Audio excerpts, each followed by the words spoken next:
Et Moïse donna au peuple ces mêmes jours l'ordre suivant. Voici quelles tribus prendront position sur le mont Garizim pour la bénédiction à donner au peuple, quand vous aurez passé le Jourdain. Siméon, Lévi et Juda, Issachar, Joseph et Benjamin. Et les suivants se placeront pour la malédiction sur le mont Héval, Ruben, Gad et Asher, Zabulon, Dan et Naphtali. Les Lévites prendront la parole et diront à haute voix, s'adressant à tout homme en Israël. Maudit soit l'homme qui ferait une image taillée ou jetée en fonte, objet d'abomination pour l'Éternel, ouvrage de l'art humain, et qu'il érigerait en un lieu secret. Sur quoi le peuple entier répondra Amen. Maudit soit qui traite avec mépris son père et sa mère. Et tout le peuple dira Amen. Maudit celui qui déplace la borne de son voisin. Et tout le peuple dira Amen. Maudit celui qui égare l'aveugle en son chemin. Et tout le peuple dira Amen. Maudit celui qui fausse les droits de l'étranger, de l'orphelin ou de la veuve. Et tout le peuple dira Amen. Maudit celui qui a commerce avec la femme de son père, découvrant ainsi la couche paternelle. Et tout le peuple dira Amen. Maudit qui s'accouple avec quelque animal.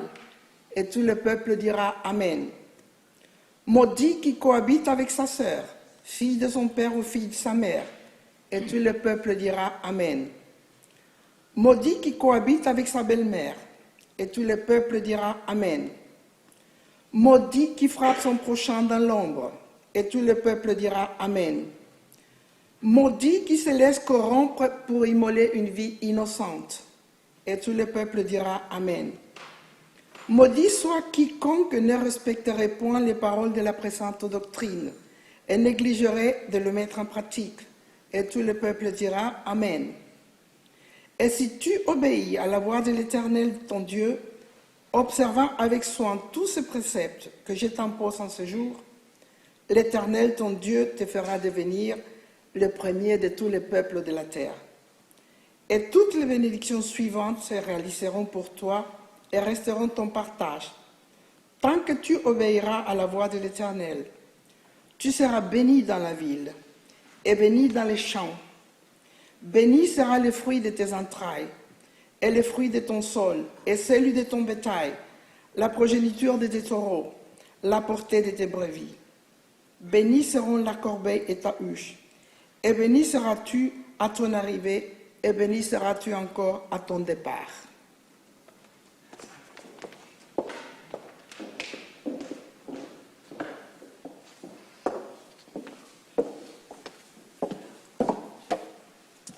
Merci pour m'avoir tout dit avant du paracha. Alors, dans cette paracha, il y a deux séries de malédictions. Ce premier que nous avons entendu, merci, séparées par ces bénédictions. Lorsque nous pensons à la malédiction en général, nous la considérons comme une punition infligée par Dieu parce que nous avons mal agi. C'est le cas de la deuxième liste de malédictions évoquée dans le texte qu'on n'a pas lu ce soir. Cela pose de nombreuses questions. Ces malédictions sont-elles nécessaires? Pourquoi sont-elles si affreuses? Mais si vous avez besoin de un petit peu regarder ça, venez demain matin pour étudier le Torah. Ce soir, je voudrais vous diriger vers cette première liste qui ne décrit pas les conséquences de nos infidélités vers Dieu, mais des choses plutôt sociétales. Alors nous pouvons considérer que cette première série de malédictions met en avant des commentaires sur nos comportements sociaux. Rappelez-vous que les Israélites ont traversé le désert dans un état d'esprit querelleur disons, et qui n'ont pas vraiment été unifiés depuis qu'ils ont dit « Dis-nous ce que nous devons faire et nous le ferons à Mount Sinai ». Alors qu'ils se préparent à entrer dans la terre promise, ils ont besoin de ce genre d'unité. Notre texte nous raconte la dernière étape de cette transformation d'un peuple hétéroclite d'esclaves en peuple prêt à établir une société suivant les conseils de Dieu. Moïse a une certaine histoire avec les Juifs et souvent, ils n'ont pas écouté ses paroles. Il commence donc par leur demander de se taire afin d'écouter vraiment ce qu'il va dire. Alors on a entendu « Fais silence et écoute, ô Israël, en ce jour tu es devenu le peuple d'Éternel, ton Dieu. » C'est pas avant, c'est 7 jours-là. Le mot pour faire silence n'est utilisé qu'une seule fois dans tout le Tanakh, ici. Alors, ce silence avec écoute, il s'agit d'une demande d'attention, afin qu'il soit conscient qu'un changement est en train de se produire. Et, à ma grande surprise, Moïse ne fait pas de rituel. Si c'était moi, je le ferais. Parce que ça s'agissait vraiment d'un moment décisif dans le développement de la relation du peuple avec Dieu. Mais peut-être que le silence est le rituel. Il décrit le processus par lequel ils vont concrétiser leur engagement envers Dieu lorsqu'ils traversent le Jourdain. C'est en silence qu'ils reçoivent ces instructions. Moïse dit au peuple, comme on a entendu, qu'à l'arrivée en Israël, il doit se tenir au sommet des montagnes et écouter le prêtre qui prononce notre première série de malédictions. Je trouve intéressant que Moïse insiste auprès des peuples qu'ils changent d'attitude et que c'est la description de ces premières malédictions. En silence, ce silence précaire, commandé par un mot nouveau, il se transforme. Et de quoi parlent les 11 malédictions qui vont soutenir? C'est contre les actions que se produisent en silence, en secret. Oui, maudit qu'il soit celui qui fait une idole et l'adore en secret, qui fait des relations sexuelles pas bonnes, qui frappe son prochain dans l'ombre, tout ça, en secret. Et c'est là il entend en silence et ils reçoivent de lui ces actes qui a besoin d'une censure immédiate s'ils étaient faits publiquement. Alors, le secret est le plus dévastateur car c'est presque toujours pour un bénéfice personnel et non pour améliorer la vie de la communauté. Place également l'individu au centre et ignore ainsi la responsabilité publique. Ces types de secrets provoquent la méfiance parmi le peuple. La transformation du peuple a pour but de créer une société sainte, une société dans laquelle on évite la subversion, où l'attention portée aux autres fait partie du pacte.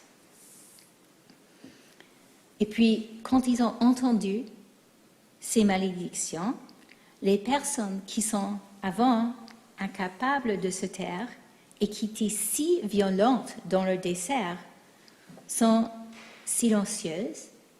Ils écoutent les choses cachées qui minent la communauté et face à ce secret, ils proclament comme nous « Amen ».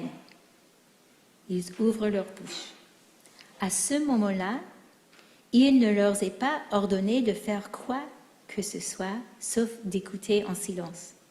Et pourtant, leurs mots génèrent une leçon puissante.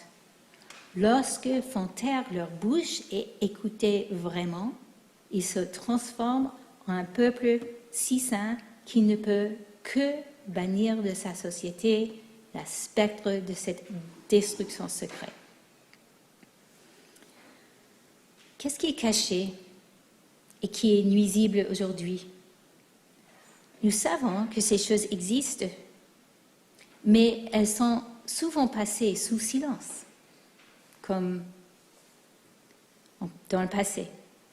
Je pense que si je vous demandais de vous tenir sur la salève, c'est par là, je pense, voilà, salève, en silence, et que je vous disais que nous ne souhaitons pas que notre société encourage la violence domestique, le contrôle par les médias et rejette les personnes sans abri, vous, comme les Israélites, briserez ce silence et diriez Amen.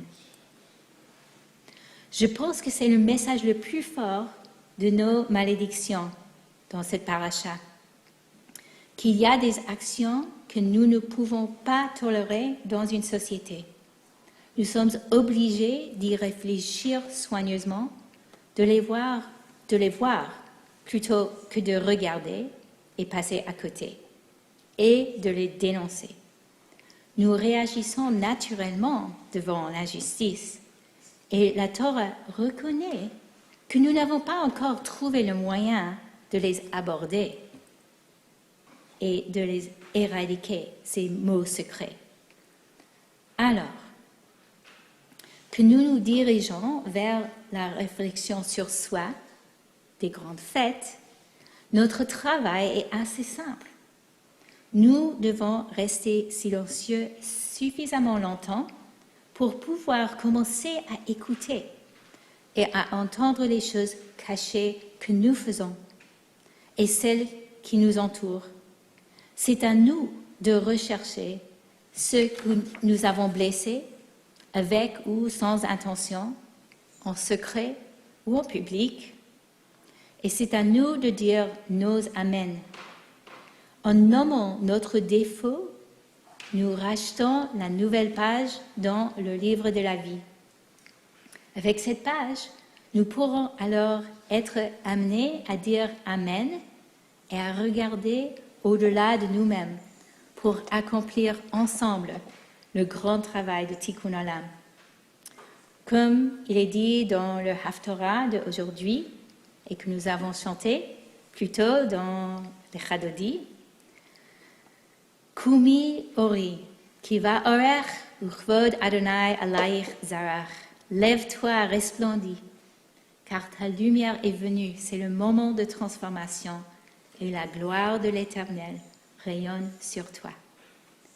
Alors puissons-nous tous sortir de notre propre silence pendant cette saison des fêtes pour apporter cette lumière et la justice au monde.